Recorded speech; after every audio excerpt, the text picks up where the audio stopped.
सुबह का वक्त बानी का घर। सुबह बानी को अपने फ़ोन के रिंग की सुनकर उसकी नींद खुलती है। सामने घड़ी में टाइम देखकर बानी हड़बड़ा जाती है। सुबह के 7 बज रहे थे। कल रात ऋषभ की खाने की डिमांड पूरी करते हुए उसको घर से भेजने में बहुत ज़्यादा टाइम लग गया था।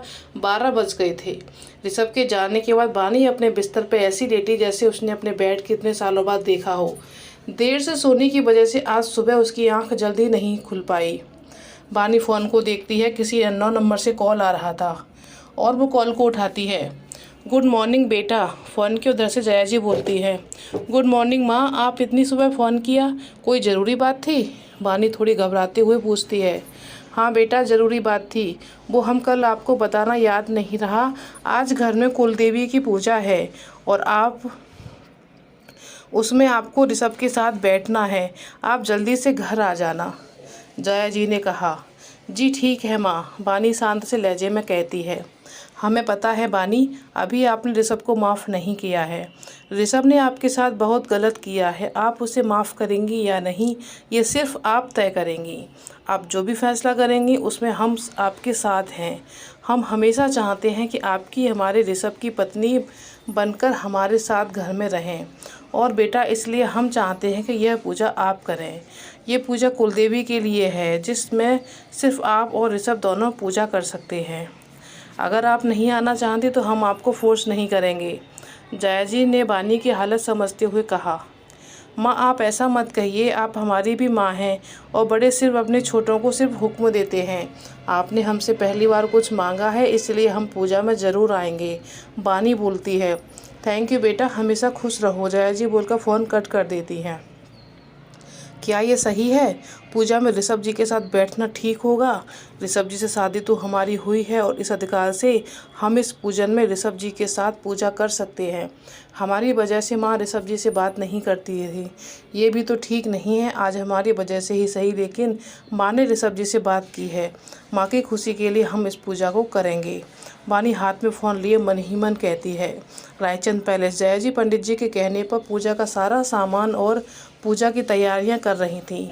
ऋषभ भी उनकी मदद करवा रहा था। आज ऋषभ बहुत खुश था क्योंकि आज उसकी मॉम ने इतने दिनों के बाद उससे ऐसे अपनेपन से बात की थी, लेकिन फिर भी उसका चेहरा उतरा हुआ सा लग रहा था। मॉम, खन्ना फैमिली को इस पूजा में बुलाना क्या ज़रूरी था? आप जानती हैं ना साहिल ने बानी के साथ क्या क्या किया था, और बानी ने साहिल को यहाँ देख लिया तो ऋषभ सामान रखते हुए कहता है। ऋषभ, हम सब जानते हैं और हम कुछ भी नहीं भूले। हमने साहिल की दादी की वजह से पूरी फैमिली को यहाँ बुलाया है। तुम जानते हो ना, तुम्हारे डैड साहिल की दादी को बहुत मानते थे, वो उन्हें अपनी माँ ही मानते थे। जया जी उसकी तरफ देखकर बोलती हैं।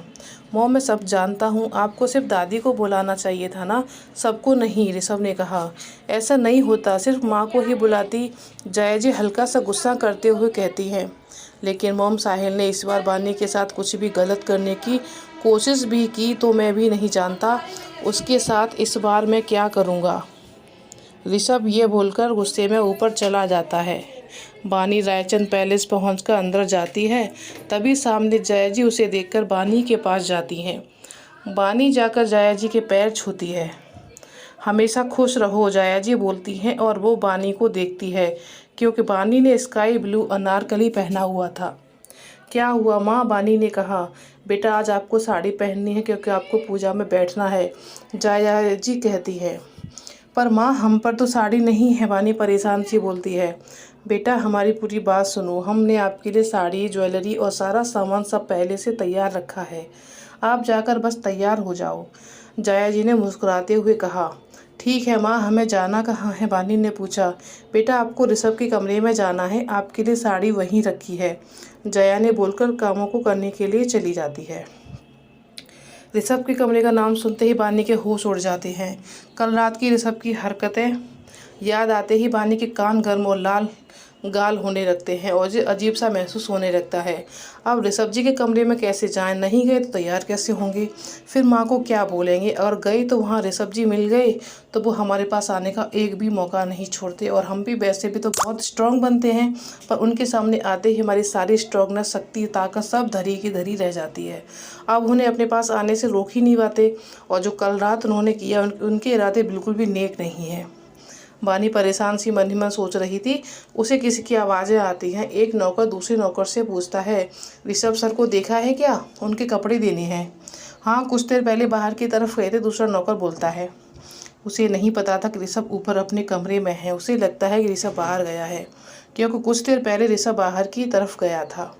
ये सुनते ही बानी चेहरे पर चमक आ जाती है और उसके होठों पर एक लंबी सी मुस्कान। अच्छा हुआ वो शैतान महाराज बाहर गए हैं। अब इससे पहले कि वो आए, हम तैयार होकर उनके कमरे से जल्दी से निकल जाएंगे, बानी मन में कहती है और तेज़ी से ऋषभ के कमरे की ओर चली जाती है। ऋषभ के कमरे में आकर बानी अंदर से दरवाज़ा बंद कर लेती है ताकि ऋषभ अंदर ना आ सके। लेकिन बानी को नहीं पता था कि ऋषभ उस वक्त बालकनी में एक फ़ोन कॉल अटेंड कर रहा था। बानी अलमारी में साड़ी लेकर बाथरूम में चली जाती है। कुछ देर बाद बानी साड़ी पहनकर आती है और वो आईने के सामने खड़ी होकर तैयार होने लगती है।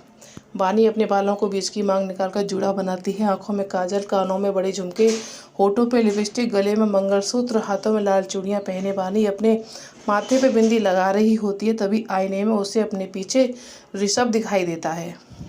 बानी हैरान होकर तुरंत पीछे मुड़ जाती है। इधर ऋषभ जैसे ही कमरे के अंदर आता है, अपने सामने बानी को देखकर चौंक जाता है।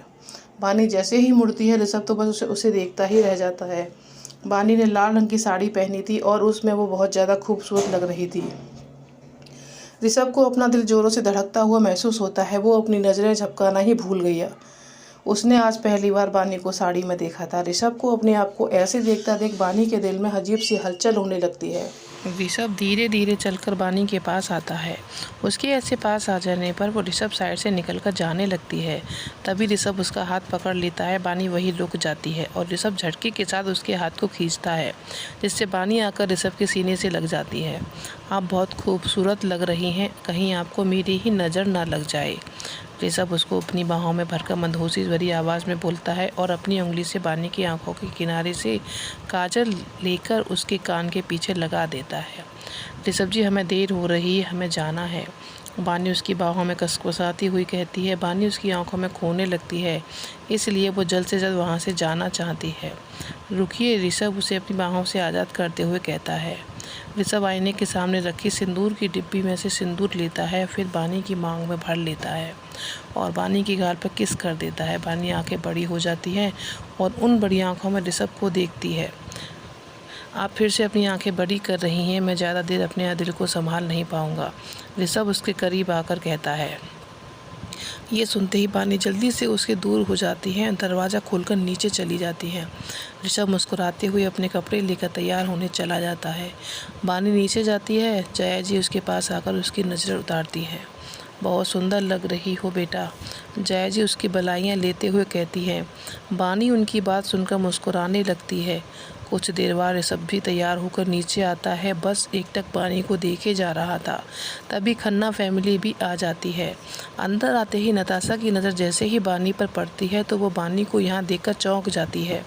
वो बानी की खूबसूरती को देखकर जल भुनकर राख हो गई थी, लेकिन उसकी नज़र उसके मांग के सिंदूर और गले के मंगलसूत्र पर जाती है, जिसे देखकर वो चौंक जाती है।